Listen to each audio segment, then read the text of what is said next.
Manifesto అంటే చెత్తబుట్టలో వేసే, ఎన్నికలప్పుడు ప్రజలను మోసం చేయడం, ఎన్నికలప్పుడు రంగురంగుల హామీలు ఇవ్వడం, ఇచ్చిన తర్వాత దానిని చెత్తబుట్టలో వేయడం అనే సాంప్రదాయాన్ని మారుస్తూ ఎన్నికల ప్రణాళికనంటే ఒక బైబిల్ అని, ఒక భగవద్గీత అని, ఒక ఖురాన్ అని దానిని భావిస్తూ విశ్వసనీయత అన్న పదానికి అర్థం తీసుకురావడం ఎప్పుడు జరిగింది అనంటే అది కేవలం మీ బిడ్డ ముఖ్యమంత్రి అయిన తర్వాత మాత్రమే జరిగింది అని కూడా చెప్పడానికి గర్వపడతా ఉన్నాను మీ బిడ్డగా.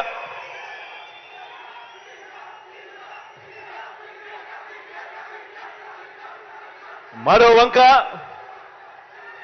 వంక మనకు ప్రతిపక్షంగా ఉన్న చంద్రబాబు గారిని చూడండి, దత్తపుత్రుడిని చూడండి. మరో వంక మనకు ప్రతిపక్షంగా ఉన్న చంద్రబాబు నాయుడుని చూడండి, దత్తపుత్రుడిని చూడండి. వీరిద్దరు పేరు చెబితే అక్క చెల్లెమ్మలకు ఏం గుర్తుకొస్తుంది అని చెప్పి నేను అడుగుతా ఉన్నాను.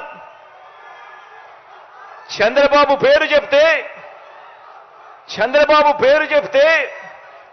14 సంవత్సరాలు ముఖ్యమంత్రిగా ఉన్న వ్యక్తి, 3 సార్లు సీఎం అయిన వ్యక్తి, ఇటువంటి వ్యక్తి పేరు చంద్రబాబు నాయుడు గారి పేరు చెప్తే అక్క చెల్లెమ్మలకు గుర్తొచ్చేది ఏమిటి అని అంటే బాబు చేసిన వంచనలు గుర్తుకొస్తాయి. పొదుపు సంఘాల్లో ఉన్న అక్క చెల్లెమ్మలకు ఏం గుర్తుకొస్తుంది అని అంటే చంద్రబాబు చేసిన దగా గుర్తుకొస్తుంది అని కూడా ఈ సందర్భంగా తెలియజేస్తా ఉన్నా.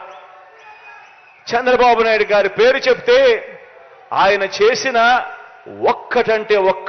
ఒక్క మంచి గుర్తుకు రాదు.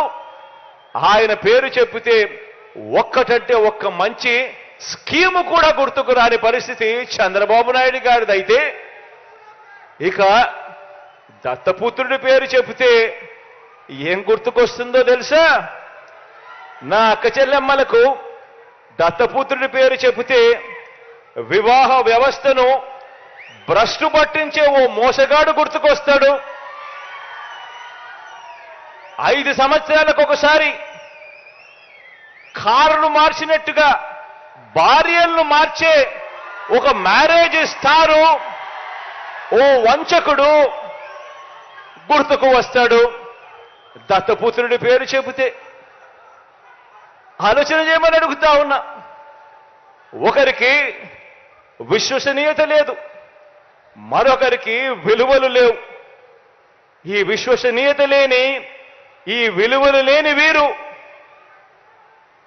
ఈ విశ్వసనీయత లేని, ఈ విలువలు లేని వీరు 3 పార్టీలుగా ఇవాళ కూటమిగా ఏర్పడి, 3 పార్టీలుగా కూటమిగా ఈరోజు ఏర్పడి, ఈరోజు మీ బిడ్డ మీదకి యుద్ధానికి వస్తున్నారు. కాదు, మీ బిడ్డ మీదికి రాదు, మీ బిడ్డ మీదికి కాదు యుద్ధానికి వీళ్ళు వచ్చేది. 3 పార్టీలుగా వీళ్ళు కూటమిగా ఏర్పడి పేదవాడి భవిష్యత్ మీదికి వీళ్ళు యుద్ధానికి వస్తా ఉన్నారు.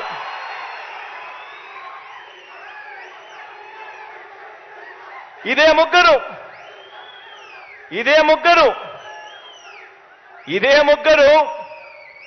ఇదే చంద్రబాబు, ఇదే పవన్ కళ్యాణ్, ఇదే దత్తపుత్రుడు, ఇదే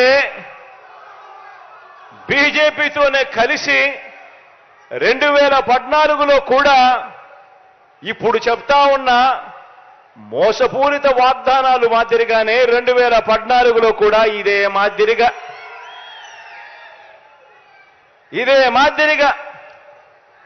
2014లో కూడా ఎన్నికలప్పుడు ఇదే ముగ్గురు ఒకటయ్యారు, ఇదే ముగ్గురు ఒకే స్టేజ్ మీద కూర్చున్నారు, ఇదే ముగ్గురు ఒక కూటమిగా ఏర్పడ్డారు.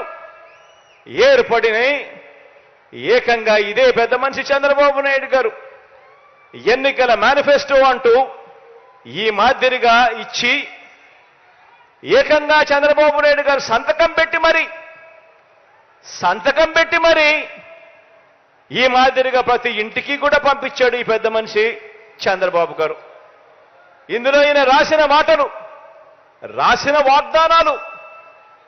రైతులకు రుణమాఫీ పైన మొదటి సంతకం చేస్తానన్నాడు.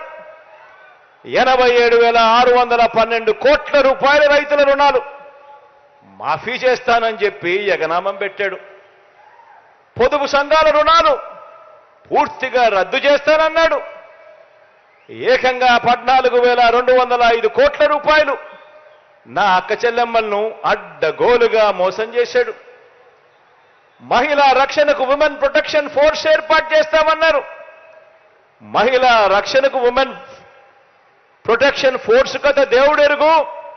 విజయవాడ నగరంలో ఏకంగా కాల్ మనీ సెక్స్ రాకెట్ నడిపించారు. ఆడబిడ్డ పుట్టిన వెంటనే మహాలక్ష్మి పథకం కింద 25,000 రూపాయలు ప్రతి అక్క చెల్లెమ్మ కుటుంబ ఖాతాల్లోకి వేస్తాను. ఆడపాప పుట్టిన వెంటనే అని చెప్పి వారి బ్యాంక్ అకౌంట్లో డిపాజిట్ చేస్తాను అని మహాలక్ష్మి అనే పేరు పెట్టాడు. ఒక్కరికైనా కూడా ఆడపిల్ల పుట్టినప్పుడు మీకు కానీ, మీకు తెలిసిన వ్యక్తులకు కానీ, నీకు తెలిసిన అక్క చెల్లెమ్మలకు కానీ ఒక్కరికైనా వాడు ఆడపిల్లలు పుట్టినప్పుడు 25,000 రూపాయలు వాళ్ళ బ్యాంక్ అకౌంట్లోకి డిపాజిట్ చేసినాడా అని అడుగుతాను నేను. ఇరా